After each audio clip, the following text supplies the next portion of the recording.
I, I'm thrilled and delighted to introduce Phelim. Come on up. So exciting. And really, two non-Americans who are some of the biggest voices protecting our truths, our liberties, our freedom. Phelim, thank you. Thank you. I'm not Clint Eastwood. I haven't brought an empty chair. I was taking notes as Trevor was speaking, and I sort of rewrote my whole speech because of what Trevor had said. So, thank you, Trevor. So I'm going to refer to this. Hold on, let me put it in front of me. Because he said a lot of very important things, and I really it just inspired me. And as Karen said, I'm a foreigner and Trevor's a foreigner, and my wife, she's a foreigner too. And I was a blogger recently wrote about me and my wife that we are the poster children for the decline of American morality. And as I think that's an example of foreigners doing jobs Americans just won't do anymore. Come on, you people. Get out there. So anyway, my name is Phelim McAleer, and I'm a recovering European. This is part of my 12-step program here. I came to America about 2007 to get away from a country where government owned the banks and government owned industry and government owned the healthcare, and then Obama got elected. What happened? So here we are. We like many foreigners, we love America, and I was thinking here, as I was listening to Trevor, why do I love America? And many reasons, but I think the First Amendment is a wonderful thing, and you don't have it in many other countries. There's many things that Americans don't realize how lucky you are. I did a film about fracking. Do you know that America is the only country in the world where mineral rights belong to people, not to the crown, not to the government? So if you own land in Ireland, and the government decides that they want the government can just sell your mineral rights to an oil company, and the oil company can come on and drill for oil, and you get nothing. This is why fracking succeeded. One of the reasons, but there's so many things that make America special, and the First Amendment. You can get put in prison for a tweet in the UK. You can get hauled up before tribunals in Australia for journalism. High courts. So that's, I think Karen said, we wanted to tell the truth, and that's the First Amendment can protect liars, but it can certainly protect telling the truth, and that's what we've been trying to do.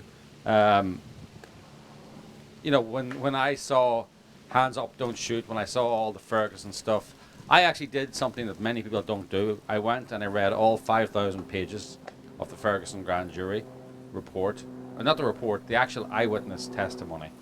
And I realized there was a story there that hadn't been told, that wasn't in the media. So what I did was I took the 5,000 pages and I condensed it into a play, an hour and a half, an hour and a quarter. And it's basically the last couple of hours of Michael Brown's life before he met his end. And it was eyewitness testimony. Many of the eyewitnesses were African Americans, and they all said the same thing, that the hands up, don't shoot thing never happened. It never happened. And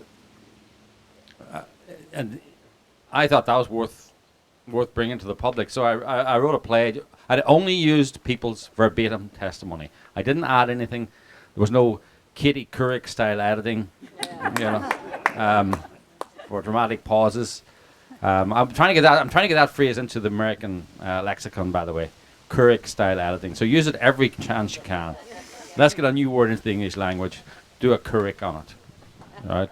So I didn't do a Couric on it, and when I hired these actors, and they were so excited to be working on the Ferguson project because actors are so brave and so courageous, don't you know? So they arrived there for the first rehearsal and read through the play, and after the first rehearsal, 5 of them walked out. After the second rehearsal, 4 of them walked out. There was 13 members of the cast, 9 walked out.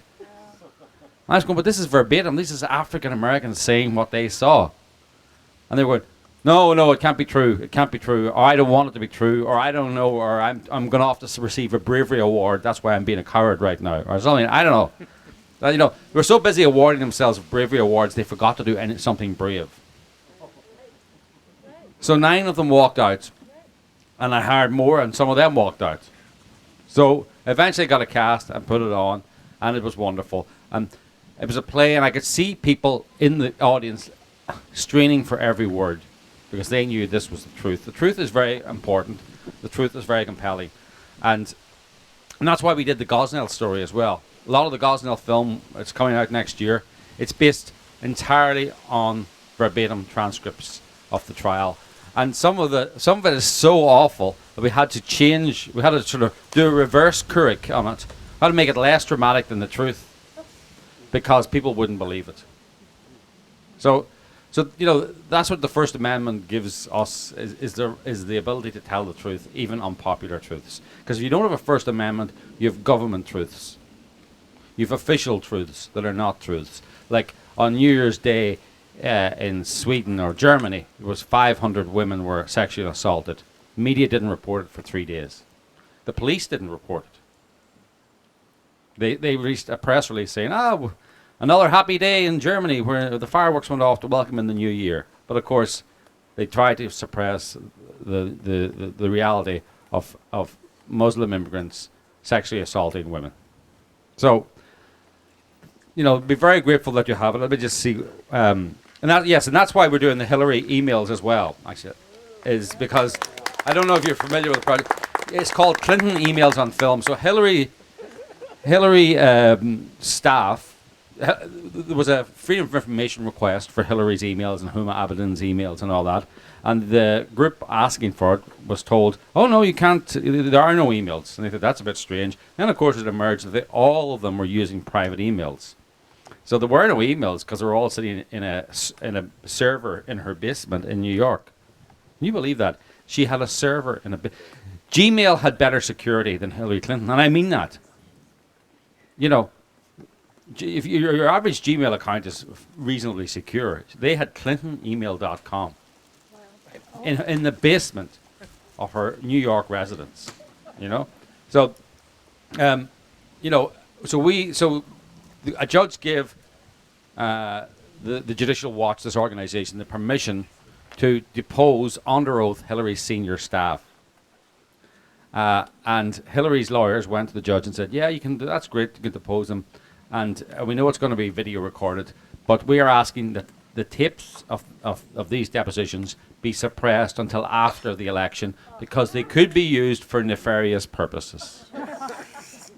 I'm shocked that they would think they'd be used for nefarious purposes. Obviously, in the Clinton world, you see the truth is something nefarious. So the judge, who was appointed by Hillary Clinton's husband, agreed with them. So the tapes are now suppressed and sealed till after the election. However, the transcripts have been released. So what we've done is we've got Hollywood actors, and we're recreating the depositions and we're putting them on YouTube. I mean, they're amazing. I just took a note of the figures. Cheryl Mills is Hillary's chief of staff. During the deposition, used the words "I don't know" or "I don't recall" 189 times. Stephen Mull, he couldn't recall 125 times. Brian Pagliano, when asked, where are you working now, pleaded the Fifth Amendment. He pleaded, and then he continued to plead the Fifth Amendment over 100 times. I mean, the Clintons, if it wasn't for how serious it is, it's one of it's funny, it's hilarious. I mean, actually, I find people laughing at those videos. So you can go and find those on Clinton Emails on film.com. So, the truth is very, very important, and I think we've got to I think Trevor said it well at the end. Where is Trevor? He said it very well at the end. You got to fight, folks. I know it's tough. I know. We decided that the censorship, actually, we decided the censorship stopped here, but actually, to be fair, many of you have fought because we crowdfund our endeavours. And I know many of you here have given to the Gosnell Project, and I know many of you here have given to the Clinton Emails on Film Project, and to the Ferguson play as well, because some of you came to the Ferguson play. So, I mean, that's one thing you can do, but you can do many other things. You got to fight over your garden fence. You got to argue over your garden fence. Keep telling people you got to argue online. You got to argue on Facebook. arguing at Thanksgiving even. I know that's difficult to argue at Thanksgiving. No, I know it's not. But I mean, actually talking at Thanksgiving, I mean, as Trevor was saying, we love America because we recognize that this is the last great hope. But one thing about America, I love America, but you have some traditions I don't like. Okay, I'm going to say it. Sorry, I'm going to just a little bit of criticism of America here. One or two traditions I don't like. One of them is light beer. It's disgusting. It's disgraceful. It needs to be stopped right now. Yeah, I'll vote for that. Trump put that on his ticket. I'd vote for that. Light beer. Where did that come from? The person who invented that should be deported. He should be deported, even if he's an American. I'd make an exception. I go to universities and I tell the kids, just take drugs. Please do not take light beer. No, sorry, I don't do that. Drugs are bad, kids. Drugs are bad. Anyway, sorry, I'm getting a little bit distracted there, but it's a very important matter of principle about light beer. So, and then the other tradition you have is that you pay you pay hundreds of thousands of dollars for your kids to go off to college, and then they come back at Thanksgiving and tell you how stupid you are. Yeah. So anyway, when they come back, argue with them. Don't worry, they'll, as they get older, they'll get wiser, and one day they'll thank you. But so take them to the transcripts of the Hillary emails. Take them to show them that we put the Ferguson play online. No, just go to the transcripts. Actually, just produce the facts, and you'll be very, very surprised. Eventually, reality will hit home. So, this is a very, very important time. I think Trevor said it better than I can. You've got to keep fighting. We know that you've put a lot of time, a lot of money, and a lot of effort in. This is a very important 6 months. Please keep doing it. Please keep fighting. Fight on Facebook. Fight on Twitter. Fight with the enemy, not with your friends. I know that this has been a brutal primary, but just look at Hillary, please. And think about what is any alternative worse than that? And the answer is no.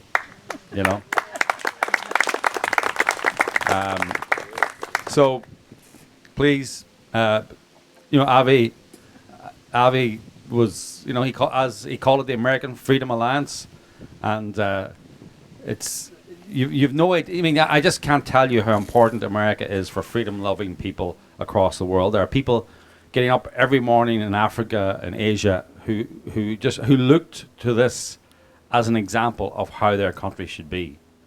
And it's well worth. It's important, not for you people, because you're going to be okay.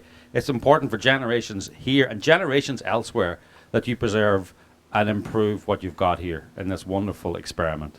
So please, fight on, fight in memory of Avi, and fight for America. Thank you.